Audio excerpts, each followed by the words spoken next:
Hello everyone, কী অবস্থা সবার? বেলা থাকতে থাকতে রেডি হওয়া শুরু করেছি। এই যে আমি রেডি। ফ্রেন্ড অলরেডি অনেকবার ফোন দিয়ে ফেলেছে যে এত দেরি হচ্ছে কেন। যাই হোক, নিচে নামলাম, নেমে আশেপাশে রিক্সা দেখতেছিলাম, একটাও পাচ্ছিলাম না কারণ আজকে শুক্রবার, পাওয়াটা একটু টাফ। দেন একটা রিক্সা পেয়েছিলাম। আশেপাশে গরু দেখতেছি, তারাও হয়তো জানে তাই না, আর কিছুদিন পর তাদের কুরবানি হবে।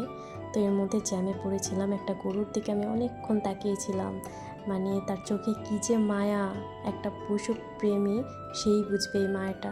ভেবেছিলাম অনেক জ্যাম থাকবে, তো তুলনামূলক খুব কম ছিল জ্যামটা। এই তো কথা বলতে বলতে চলে এসেছি আজিমপুরে, ফ্রেন্ডকে রিসিভ করব, তারপরে দুজনে একসাথে বের হব। এই তো ফাইনালি বের হলাম, করে নিয়ে একটু ঘুরলাম। এখানে আমি আমার কলেজের নামটা মুখস্থ করতেছিলাম। এই তো ফাইনালি চলে আসলাম ঢাকা নিউ মার্কেটে।